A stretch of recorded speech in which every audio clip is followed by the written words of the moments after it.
Shalom, salam sejahtera bagi kita semua. Senang sekali kita boleh berjumpa pada saat ini dalam kegiatan Minggu Sembahyang Adventurer.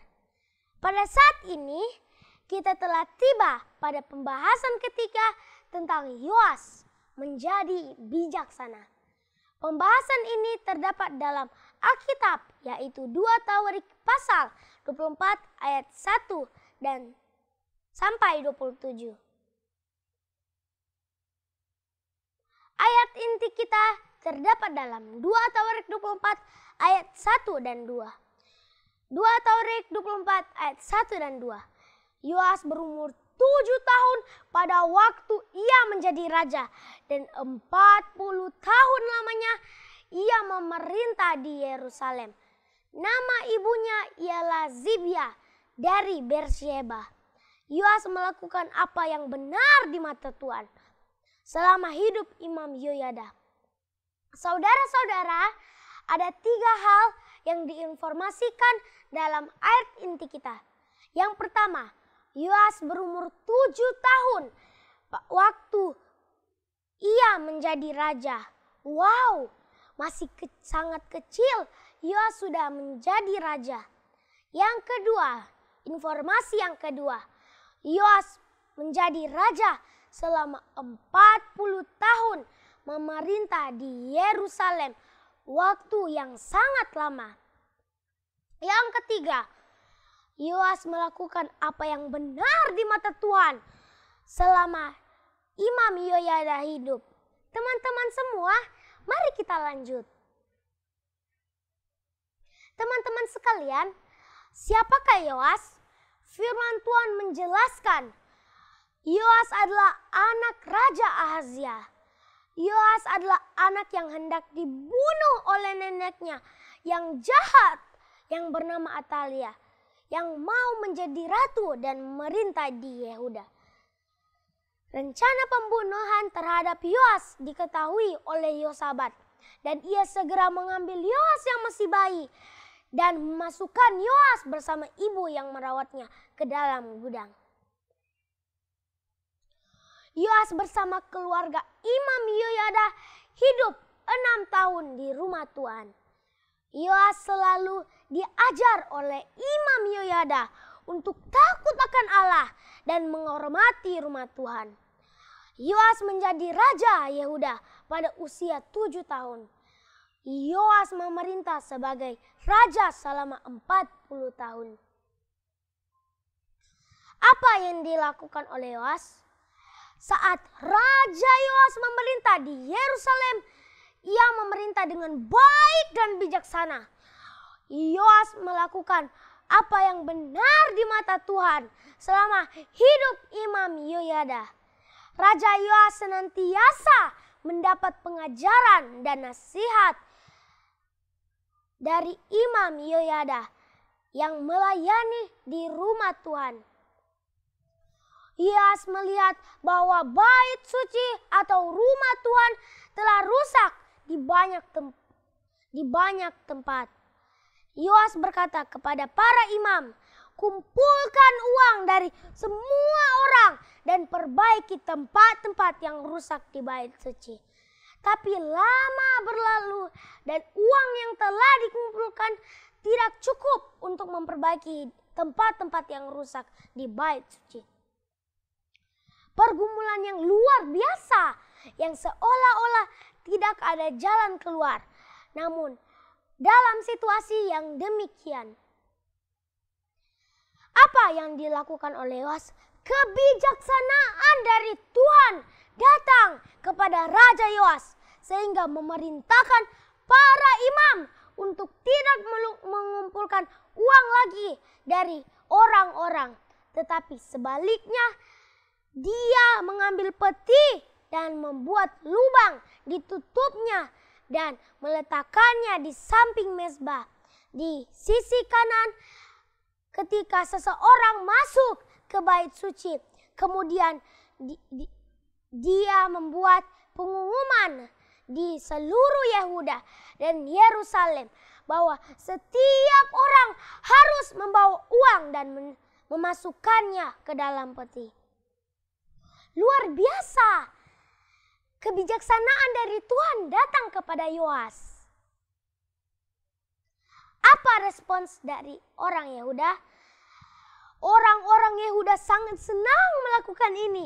Dan ketika mereka datang di bait suci, mereka menjatuhkan uang mereka ke dalam peti sampai penuh.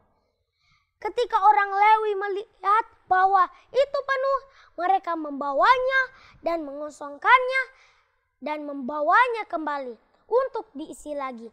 Hal ini mereka melakukan hari demi hari sampai ada uang berlimpah untuk memperbaiki bait suci. Teman-teman tahu, ketika bait suci itu telah selesai, ternyata masih banyak uang itu belum digunakan.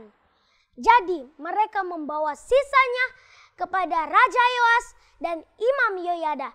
Maka uang itu dipakai untuk membuat perkakas-perkakas dalam bait suci. Sehingga semua rakyat Yehuda datang untuk mempersembahkan korban bakaran di atas mezbah selama Imam Yoyada hidup.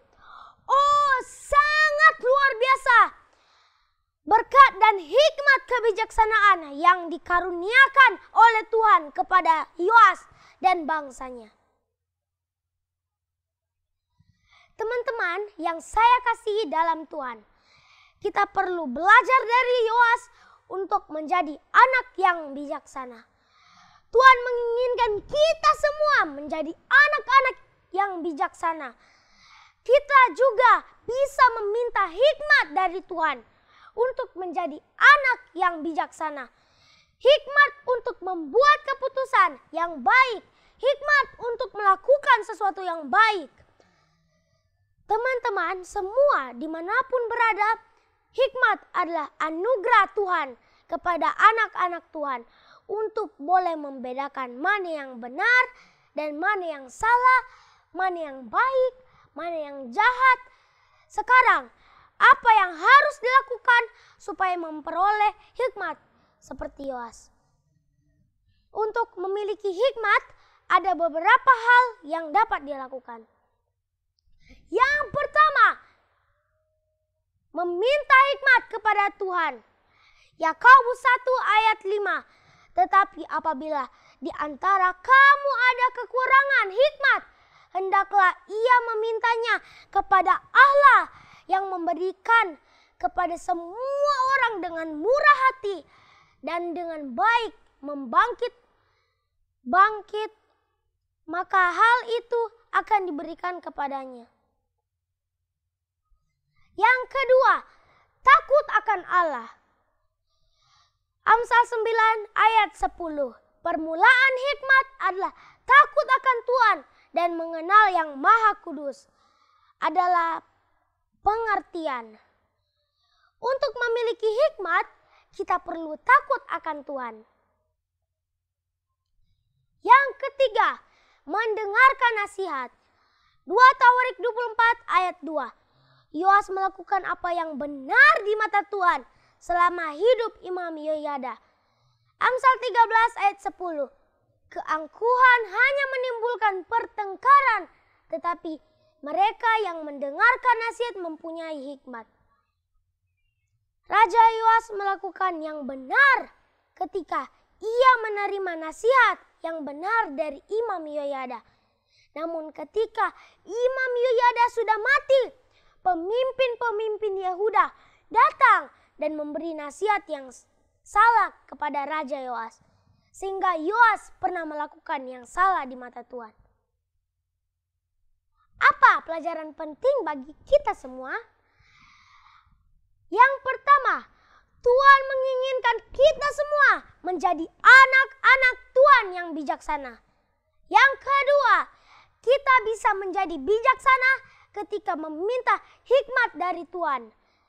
Yang ketiga, kita bisa menjadi bijaksana ketika kita hidup takut akan Tuhan. Yang keempat, kita dapat menjadi bijaksana dan melakukan yang benar ketika kita mendengarkan nasihat dari orang tua kita yang takut akan Tuhan, pemimpin rohani atau teman-teman yang takut akan Tuhan. Matius 5 ayat 16. Demikianlah hendaknya terangmu bercahaya di depan orang, supaya mereka melihat perbuatanmu yang baik dan memuliakan Bapamu yang di sorga. Tuhan memberkati kita semua. Saya bawa dalam nama Yesus. Amin. Mari kita berdoa. Tuhan Yesus, berkati kami sudah mendengarkan firman-Mu, terpujilah nama-Mu di dalam nama Yesus. Amin.